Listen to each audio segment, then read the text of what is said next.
하나님 말씀 창세기 8장 5절로 12절 말씀입니다.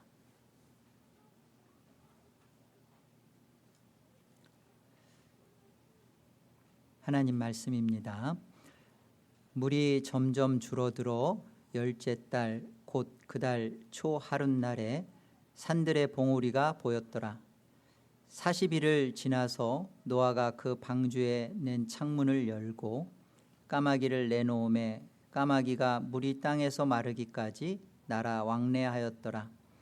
그가 또 비둘기를 내놓아 지면에서 물이 줄었는지를 알고자 하매 온 지면에 물이 있으므로 비둘기가 발 붙일 곳을 찾지 못하고 방주로 돌아와 그에게로 오는지라. 그가 손을 내밀어 방주 안 자기에게로 받아들이고 또 7일을 기다려 다시 비둘기를 방주에서 내놓음에 저녁 때 비둘기가 그에게로 돌아왔는데 그 입에 감람나무 새 잎사귀가 있는지라. 이에 노아가 땅에 물이 줄어든 줄을 알았으며 또 7일을 기다려 비둘기를 내놓음에 다시는 그에게로 돌아오지 아니하였더라. 홍수 심판 후에 세상은 어떤 세상인가? 홍수 이전과 홍수 이후의 세상은 무엇이 다른 세상인가? 하나님께서 홍수 이후의 세상을 눈에 보이는 세상으로 다시 창조한 세상이 아닙니다. 모든 산천초목이 있고 모든 것들이 있다고 해서 하나님이 물로 다 심판하고 그리고 이제 새롭게 보이는 것들을 또 있게 했구나, 그런 창조가 아니라는 거죠. 홍수 심판을 통해서 창조된 세상은요, 하나님의 은혜의 나라를 창조한 겁니다.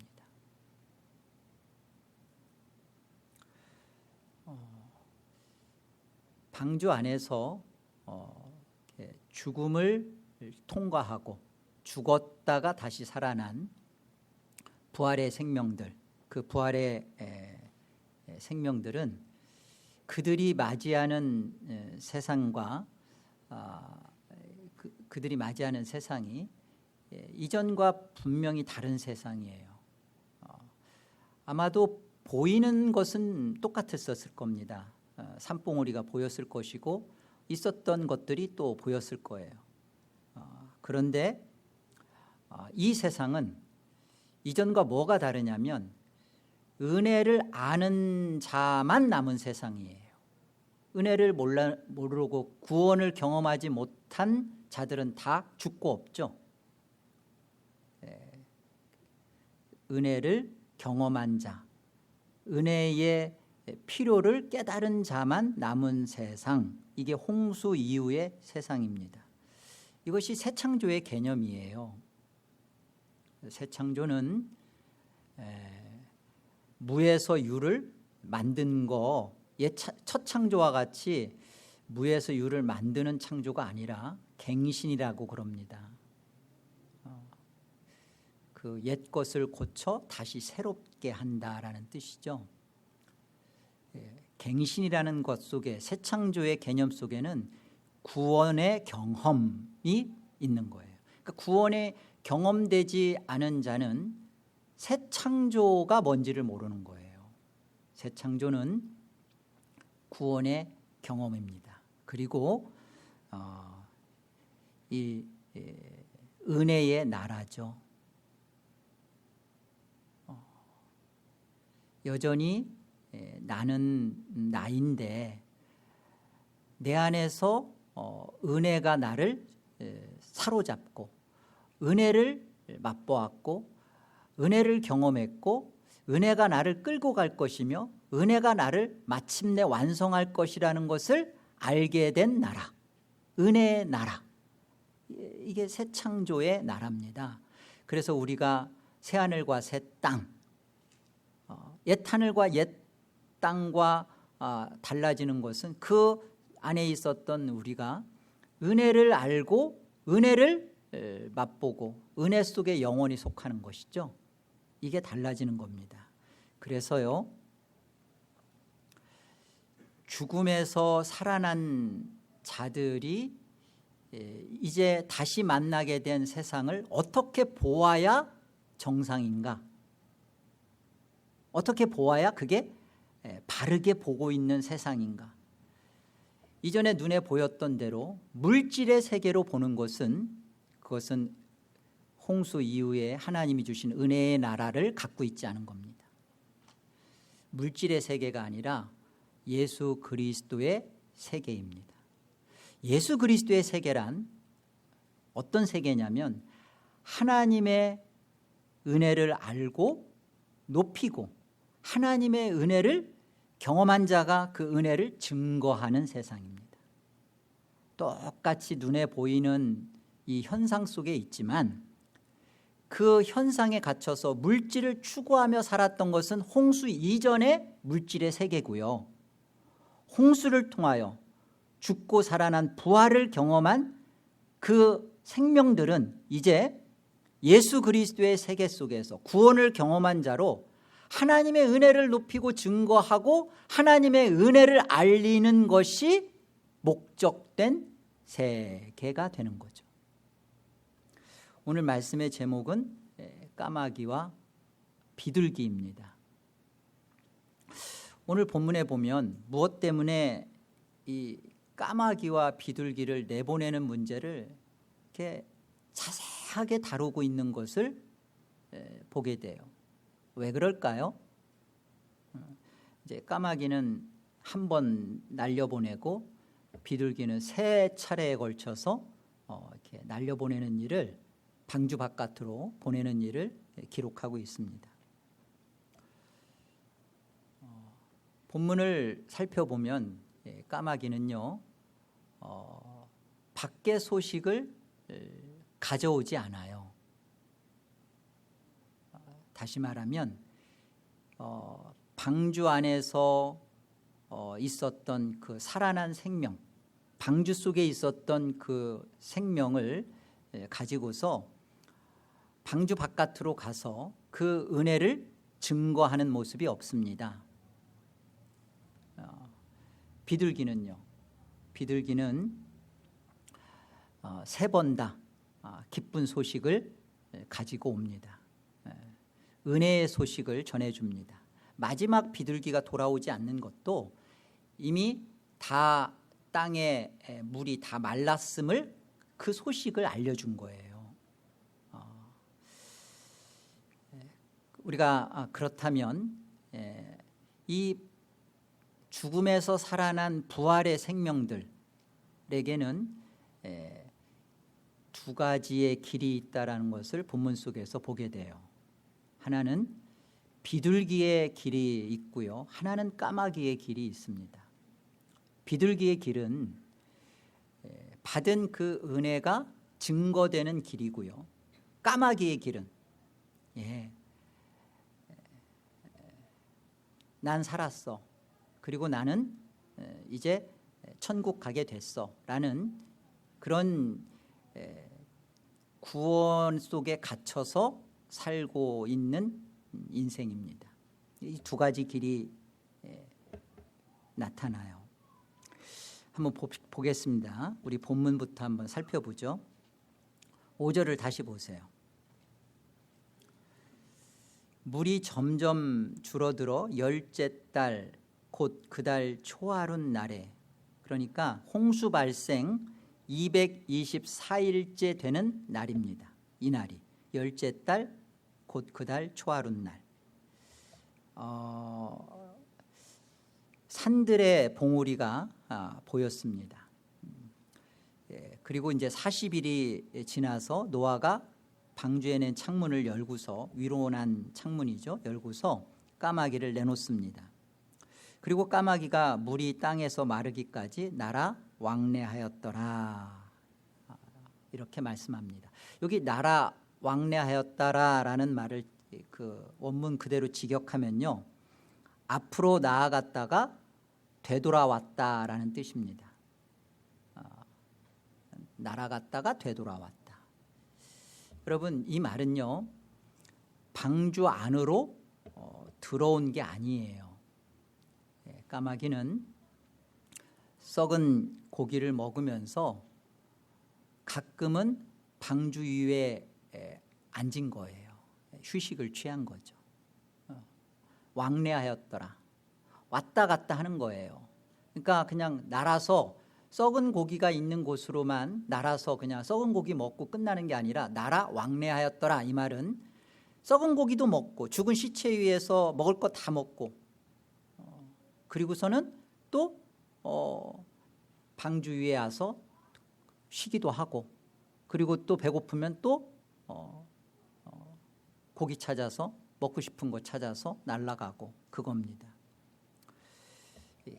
까마귀라는 단어는 우리가 창세기 1장에서 공부할 때 저녁이 되고 아침이 되었더라 할 때 저녁이라는 단어가 아라브예요.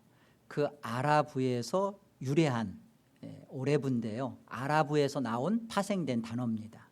그러니까 무슨 뜻을 까마귀 속에는 무슨 뜻이 있냐면 저녁이라는 뜻이 있고요.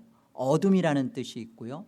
그리고 섞임, 혼합 이런 뜻을 갖고 있어요. 까마귀라는 단어 자체가. 여러분 색깔을 다 섞어버리면 그냥 검정색이 되죠. 비진리로서 그 섞여진 타락한 상태를 얘기할 때 이런 까마귀라는 표현을 성경은 씁니다. 그래서 우리 레위기 11장에 가보면 13절로 15절에 보면 그 부정한 짐승들을 거론할 때 새를 거론할 때 각종 까마귀, 이 까마귀를 부정한 새라고 말하면서 가증하다라고 표현해요. 그 말은 하나님 앞에 헌신하여 제사 제물이 될 수 없는 거예요. 희생되어지지 않는 거죠. 그러니까 늘 하나님께 헌신되어지도 않고 희생할 용의도 없는 그런 것을 부정한 새, 까마귀라고 말합니다. 그러니까 까마귀가 상징하는 것은 오늘 본문 속에서 까마귀가 무엇을 상징하냐면요, 교인인데, 그죠? 방주에서 있었잖아요. 그리고 방주 속에서 이렇게 살아남을 맛봤잖아요. 교인이죠. 교회 속에 와 있으니까 교인인데 육에 속한 자입니다. 쉽게 말하면 육적 교인이에요. 오늘 본문을 표현해 주는 성경 말씀, 이 까마귀가 예표하는 육적 교인의 모습을 성경은 이렇게 어떤 모습인가를 증언합니다. 고린도후서 6장을 가보세요.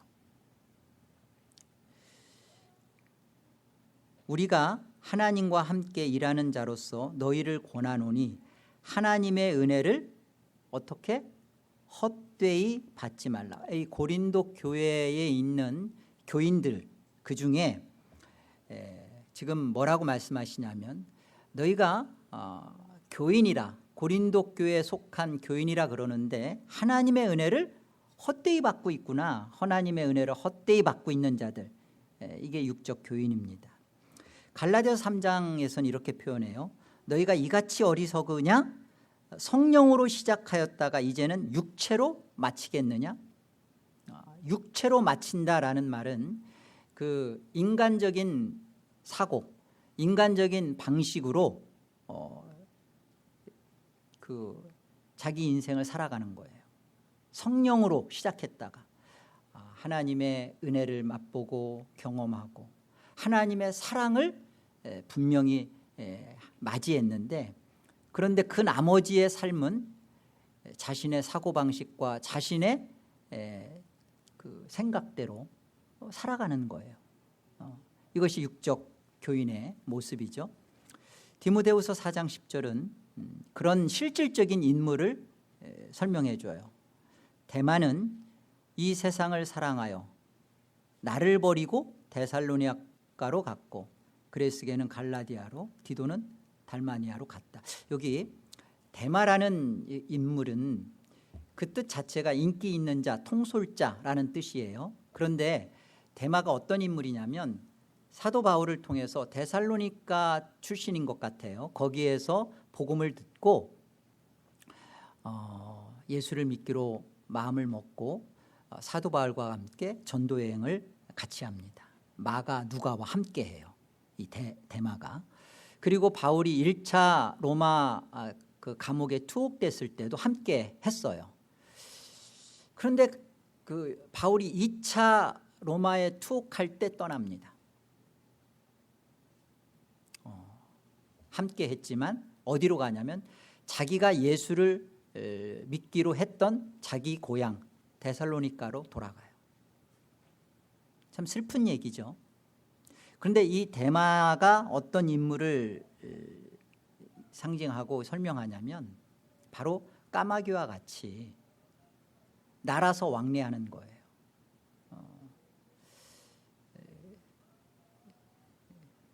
방주와 세상을 왔다 갔다 하는 모습이죠. 교회와 세상을 왔다 갔다 하면서 결국은 까마귀는 돌아오지 않습니다. 그냥 교회에 와서 휴식과 안식을 잠시 잠깐 취하다가 걸치고 있는 거죠. 그리고서는 자기가 먹고 싶은 거 자기가 생각하는 대로 살아가요. 돌아오지 않습니다. 이런 자를 베드로후서 2장에서는 분명하게 이렇게 결론을 맺습니다. 2장 20절 보세요. 만일 그들이 우리 주 대신 구주 예수 그리스도를 알므로 세상의 더러움을 피한 후에 다시 그 중에 얽매이고 지면 그 나중 형편이 처음보다 더 심하리니 의의 도를 안 후에 받은 거룩한 명령을 저버리는 것보다 차라리죠 알지 못하는 것이 도리어 그들에게 나으리라. 참된 속담에 이르기를, 잠언의 말씀입니다. 개가 그 토하였던 것에 돌아가고 돼지가 씻었다가 더러운 구덩이에 도로 누웠다 하는 말이 그들에게 응하였도다. 처음부터 그냥 방주에 타지 않은, 죽음과 살아남을 경험하지 않은 것이 차라리 그에게는 나았다라는 거죠. 의의 도를 경험한 후에 그 거룩한 명령을 저버리는 것은 차라리 교인이 아니었던 것만도 못한 거죠.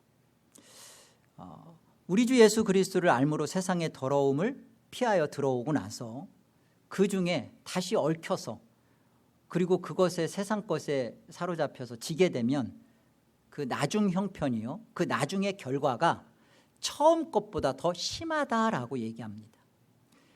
귀신 하나가 들어와서, 누가복음이 증언하죠. 귀신 하나가 들어와서 그 예수 그리스도로 인하여서 나아갔습니다. 그런데 그 다음 귀신이 나간 다음에 방치해버려요.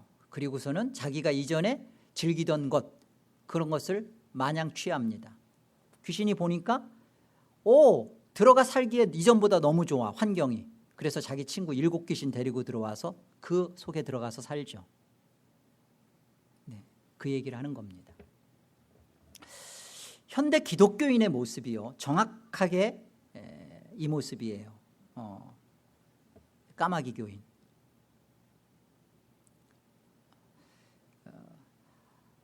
날아서 왕래하죠. 실력이 있어요. 날 수 있어요. 물에 안 빠져요. 꾀가 있고요. 똑똑해요. 잡이 분명해요. 그리고 예수 없이도 살 수 있어요. 그러니까 어떻게 해요? 네, 날아 왕래하는 겁니다. 왔다 갔다 하면서 자기 살 길 자기가 찾아서 가요. 자기가 자기 인생을 책임지고 준비해 가죠. 이 사람은요, 하나님의 은혜를 깡그리 잊고 사는 사람입니다. 하나님의 은혜가 있었나? 내가 지금까지 하나님의 은혜로 여기까지 왔나? 예, 말로만. 그러나 그 중심에는 하나님의 은혜에 속한 자가 아니에요. 은혜의 나라 속에 살게 된 부활의 생명을 갖고 있는 게 아니에요. 우리가 예수님을 만나기 전에는 몰랐습니다. 보이는 게 다였습니다. 보이는 걸 더 가져야만 내가 확보되는 자기 나라 속에 있었습니다. 그런데요, 예수를 만나고 나니까, 믿음의 눈이 떠지고 나니까 이 보이는 것이 다가 아니라 보이지 않는 나라가 진짜 나라임을 알게 되었습니다. 그게 은혜의 나라예요. 그게 예수의 나라예요. 하늘의 나라예요. 그게. 그 나라를 알고 맛본 자가 이제 어느 순간 까마귀 교인이 되어가지고 조금 살만해지고 살 것 같으니까, 형편이 풀리니까 이제 어떻게 되는 거예요? 지 살 길 지가 찾는 거예요. 은혜의 나라에 속해서 구원을 경험한 자로 하나님의 은혜를 드러내고 나타내고 증언하고 높이고 세우고, 아, 내 남은 생애는 이거구나, 내 은혜를 증언하도록 하나님이 나를 살렸구나가 아니라, 아, 이제 살아났구나, 이제 하나님이 나에게 주신 덕 좀 볼까? 이제는 내 멋에 이제는 이전에 누릴 거 누리고 더 맛볼 거 맛보고 이제 내가 하고 싶은 거 해보고 살까? 까마귀 교인이죠. 여러분 기억하세요? 오늘날 많은 사람들이 교회 속에서 방주에서 타이타닉호로 자꾸만 갈아타요. 가라앉고 침몰하는, 그러나 화려하고 휘황찬란하고 바가 있고 먹을 게 있고 와인이 있고 춤을 추고 폭죽이 터트려지는, 그러나 한쪽에서 금이 가서 점점 침몰해가는 타이타닉호로 방주는 갑갑하거든요. 보잘것이 없거든요. 내놓을 게 없거든요. 재미도 없거든요. 그래서 자꾸만 갈아탑니다. 두 마음을 품는 자들이에요. 야고보서 4장이 그런 자들을 고발합니다. 그런즉 너희는 하나님께 복종할지어다. 마귀를 대적하라. 그리하면 마귀가 너희를 피하리라. 마귀가 도망간답니다. 하나님을 가까이 하라. 그리하면 너희를 가까이 하시리라. 죄인들아, 손을 깨끗이 하라. 두 마음을 품은 자들아, 이 까마귀 교인들아, 마음을 성결하게 하라. 여러분, 육적 그리스도인이라는 말을 쓰는데요, 기억하세요? 육적 교인, 까마귀 교인, 육적 그리스도인은 구원받지 못한 그리스도인이에요. 구원받지 못했는데 그리스도인이 성립되나요? 성립 안 돼요. 그런데 육적 그리스도인이 조금 부족하니까, 어리니까 그래도 구원받겠지. 어린 것과 중심이 세상에 가 있는 것과는 달라요. 핑계대지 마세요. 나는 믿음이 부족해서, 나는 믿음이 약해서. 핑계대지 마세요. 하나님은 우리에게 구원 얻기에 충분한 믿음을 주셨고 부족하지 않은 은혜를 경험시켜 주셨습니다. 우리는 죄와 허물로 죽었던 데에서 살아난 자들이에요. 그래서 이제 우리가 맞이하는 세상, 우리가 보게 되는 세상은 홍수 이전의 세상과는 다릅니다. 역사 속에서 우리는 홍수 이후의 세상을 살면서 그 하나님 나라를 맛보고 경험하고, 그리고 정말로 영원한 그 은혜의 나라, 오직 은혜의 나라, 그 나라에 들어가서 영원히 살게 될 자들이에요. 이 땅에서 까마귀 교인처럼 왔다 갔다 하면서 사는 자들이, 은혜의 나라를 증언하지 못하고 산 자들이 영원한 나라, 은혜의 나라에 속할 방법은 없어요. 여기도 좋고 세상도 좋고, 여기서도 호흡하기 참 편안하고, 세상에 가서도 세상 친구 좋고, 세상 인조이 하는데도 불편하지 않고, 세상도 좋고 여기도 좋고 세상도 좋잖아요. 그러면 세상으로 가요. 돌아오지 않습니다. 오늘 본문 8절을 보겠습니다. 노아가 또 비둘기를 내놓아 지면에서 물이 줄었는지를 알고자 하매, 그러니까 새를 내보낸 목적은 그거죠. 땅에서 물이 줄었는가 말랐는가 그걸 알고자 내보낸 것이었어요. 이 밖의 소식을 듣고자. 온 지면에 물이 있으므로 비둘기가 발붙일 곳을 찾지 못하고 방주로 돌아와 그에게 오는지라. 비둘기는 썩은 고기, 죽은 시체 위에 앉지를 못하는 거예요. 그 얘기를 하는 거예요. 뭘 지금 비둘기가 왜 그런 곳에 못 앉겠어요? 그런데 뭘 설명하는지를, 뭘 상징하고 있는지를 보세요. 세상이 있죠. 그러나 썩은 고기에 앉아서 뜯어먹고 세상 그 냄새나는 곳에 앉을 수가 없는 어떤 상태, 어떤 존재, 영적 존재, 이 비둘기를 설명하는 겁니다. 찾지 못하고 어디로 돌아와요? 방주로 돌아오고, 노아가 손을 내밀어서 어디로 받아들여요?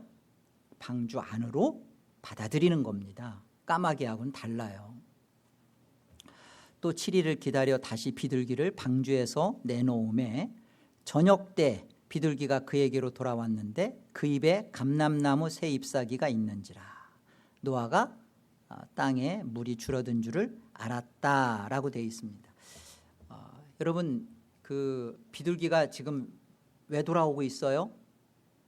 그 방주 바깥으로 내보내진 자기 사명을 아는 거예요. 그리고 그것을 감당하는 모습입니다. 은혜의 나라에 속한 자의 삶이에요. 이것이. 여기 11절에 보면 그 비둘기가 그 입에 감람나무 새 잎사귀를 물고 오죠. 여기 그 감람나무 새 잎사귀는 그 물에 떠다니던 그 죽은 어떤 잎사귀를 물고 온 게 아니라, 감람나무라는 것은 이렇게 그 저지대에 있는 나무거든요. 그 감람나무에서 나온 거기에서 딴 새 잎사귀, 죽지 않고 살아있는 잎사귀. 그러니까 뭘 지금 설명하는 거예요? 물이 다 말라서 저지대에 살고 있는 감람나무에 또 생명이 나서 거기에 잎사귀가 있다라는 것을, 그걸 따서 가지고 온 거예요. 그 방주 바깥에 정확한 소식, 자기가 내보내진, 내가 방주를 타고 그 안에서 죽었다가 살아난 자신의 부활의 생명, 그 이후의 삶의 목적이 무엇인지를 정확하게 감당하고 있는 모습, 이 영적 존재의 모습, 이것을 설명하는 거죠. 그래, 비둘기가 상징하는 것은요, 교인인데 영적인 자를 보여주고 있습니다. 영적 그리스도인이죠. 그래서 우리는 이런 존재를 성도라 그러는 겁니다. 비둘기가 돌아올 때 이렇게 방주 안이 참 좋아서 돌아왔을까요? 여러분, 그 비둘기가 지금 224일째잖아요. 그 날아다녀야 하는 속성을 가지고 있는 비둘기가 날아다닐 수 있어요. 더군다나 저지대 감람나무까지 지금 다 그러면 얼마든지 앉을 수 있는 곳이 많아요. 그런데 돌아옵니다. 예수 믿는 삶은요, 갑갑해요. 방주 안처럼 답답하고 침침하고 화려하지 않습니다. 근데 뭐가 다르죠? 왜 돌아오죠? 예수를 믿는 삶은 내가 원하는 세상에 화려하고 마음껏 활개치고 날아다니는 그런 삶을 내 안에서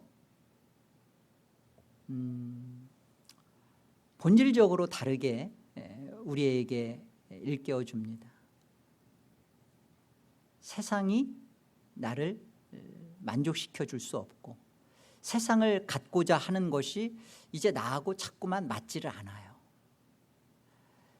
마음껏 날아다니는 자신의 속성을 이겨버리는, 그리고 답답하고 예수 믿는 삶이 만족스럽지 않을 것 같은데 그 삶으로 나를 귀향시키는, 여러분, 이게 영적 존재입니다. 누가 예수 믿는 삶은 1년 12달 예수 믿으면 돈 걱정이 없어지고 건강 문제도 안 해도 되고, 예수 믿으면 자식 걱정도 안 해도, 누가 그러던가요? 예수 믿으면 걱정이 많아요. 고민이 더 많아요. 그런데 우리가 내 자신이 죽었던 데서 살아난 이 부활의 생명을 가진 내 자신의 삶이 이제 어떤 삶인지에 대하여 그것이 너무나 뚜렷하고 분명하기 때문에 세상 가운데 있지만 세상에 속하여질 수가 없는 거예요. 이게 영적 존재입니다. 이게 성도예요.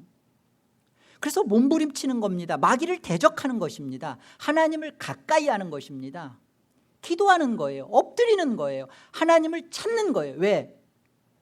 은혜의 나라에 속해 있어서 그 은혜가 자꾸 나를 배부르게 하기 때문에 여전히 세상의 만몬, 세상의 재물, 세상의 필요를 이제 그리스도인이 됐으니까 이제 우리는 그것과 상관없어. 하나님이 다 주셔요. 아니에요. 어렵고 힘들어요. 그런데 이 싸움을 싸워가는 거예요. 영적인 존재죠. 은혜 받았으니까 나 살고 싶은 대로 살겠다. 그건 은혜의 나라에 사는 게 아닙니다. 은혜 받았으니까 이제 하나님의 뜻 앞에 내가 원하신 대로 살겠다. 이거를 회개하는 거죠. 회개는 그거예요.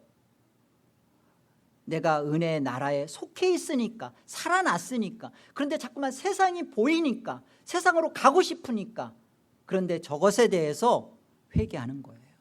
회개는 이겁니다. 우리만이 회개할 수 있어요. 까마귀는 회개할 마음 없죠. 회개할 이유가 없죠. 원래가 그쪽인데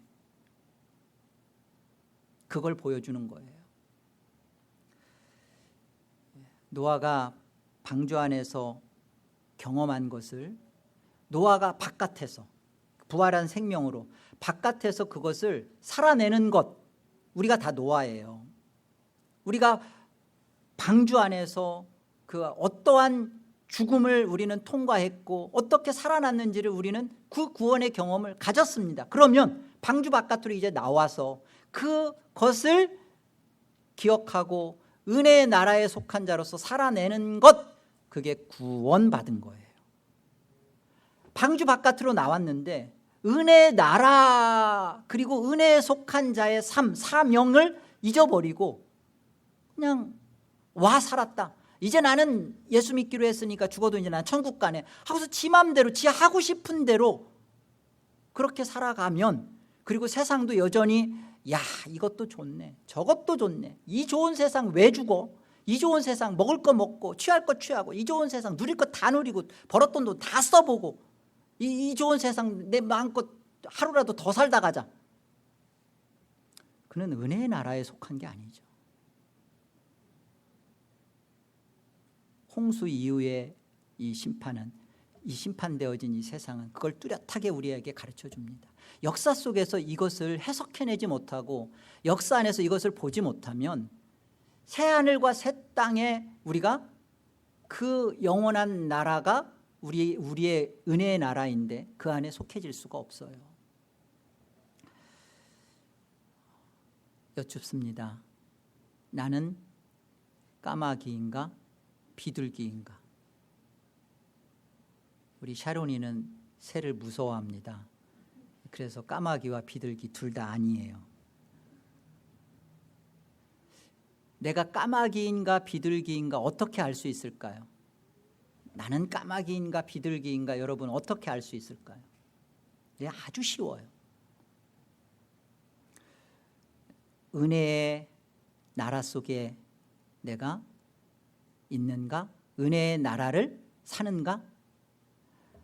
나 자신은 이 하나님의 은혜를 증언하고 증거하는 그 삶이 내가 살고 있는가? 내 자녀는 나는 그렇게 키우는가? 내 자녀는 그렇게 내가 가르치고 있는가? 너 있잖아, 그렇게 공부 못하고 그렇게 공부 안 하고 너 그렇게 그러면 너 아빠처럼 산다. 너 아빠처럼 될래? 여러분, 이건 자녀를 은혜의 나라로 키우는 게 아니에요. 아빠가 뭐 어때서? 예수 믿고 하나님 앞에 엎드려 눈물로 사는데, 이웃에 대해서도 우리가 은혜의 나라에 속한 자로, 내가 구원을 경험한 자로 이거 내가 홍수 이전에 살았던 그 세상의 그 가치관과 홍수 이후의 이 가치관이 무엇이 바뀌어서 사람들이 너 참 이상하게 산다, 너 참 예수를 믿어도 유별나게 믿는다, 너 진짜 어떻게 그렇게 그 예수 믿냐, 너 참 이상하다, 왜 그러냐. 그때 여러분 속에 갖고 있는 진짜 만난 예수님, 그 구원의 경험을 꺼내놓을 수 있냐고요. 이웃 사람한테. 그게 전도죠. 여러분 예수님을 30년 40년 뭐 이렇게 믿었는데 옆에 있는 누가 여러분에게서 예수 믿는 향기를 맡지 못하면 여러분 정말 회개해야 돼요. 같이 있다 보면 한참 오랫동안 한 10년 가까이를 친구로 지냈고 연락하고 그랬는데 어느 날 너 교회 다녔어? 너 교회 너 기독교인이었냐? 여러분 이건 뭐예요? 여러분 자녀에게도 부모가 은혜의 나라에 속하여 있는 부모라는 것을 그거 가르쳐 주셔야 돼요. 그게 언약의 자녀예요. 닥달하지 마시고 세상 물질의 세계에서 좀 더 누리도록 막 세상 것 가지라고 세상 것 막 가르치고 그러지 마시고 그 아이도요, 여러분이 이 세상에 태어난 목적과 똑같습니다. 이 땅에서 예수님의 십자가 만나고 부활 경험해서 영원한 하나님 나라에서 같이 형제자매 될 사람들이에요. 여러분 소유 아닙니다. 홍수에 있어진 세상은 결론입니다. 죄 없는 세상이 아니라 하나님의 은혜의 메인 세상이에요. 그래서 여전히 마귀를 대적하라. 우리가 우리 안에 차고 들어오는 죄와 세상의 것들이 여전히 홍수 이후에도 똑같이 벌어져요. 그런데 이제 뭐가 달라지는 거예요? 네, 하나님의 은혜를 경험한 자들이기 때문에 그 하나님의 은혜에 매여서 사느냐, 아니면 그 하나님의 은혜를 집어던져버리고 벗어나서 사느냐. 거기에 내가 구원받은 백성인지 구원받았다고 내가 착각하고 억지로 우기고 살고 있는 까마귀인지 정확하게 여러분이 진단하시고 여러분의 책임 있는 영적 삶을 살아내시기를 주의 이름으로 권합니다. 기도하겠습니다. 하나님, 은혜를 감사합니다. 오늘 말씀을 통해서 방주 안에 있는 까마귀와 비둘기 사건을 통하여 홍수 이후에 있어질 우리의 정확한 신앙의 모습을 설명해 주셔서 감사합니다. 하나님, 예수 그리스도를 인하여서 죽음에서 죄와 허물에서 사함을 받고 용서를 받고 살아났습니다. 이제 우리는 어떻게 살아야 되는지 분명히 오늘 말씀을 통하여 하나님이 선포해 주셨습니다. 하나님의 은혜의 나라에 속하여서 살다가 그 영원한 은혜의 나라에 들어가 살 저들의 운명입니다. 하나님, 이것을 놓치지 않게 하여 주시옵소서. 잠시 잠깐 70년 80년 보이는 것이 다인 것처럼 느껴지는 이 세상이지만 그러나 이것이 헛된 것이고 허망한 것이며 영원한 실상 참 진실인 영원한 하나님 나라를 위하여 구원받은 은혜의 백성으로 은혜의 나라에 속하여 살다가 영원히 하나님과 영원히 사는 우리들 모두 다 되게 하여 주시옵소서. 예수의 이름으로 기도하옵나이다. 아멘.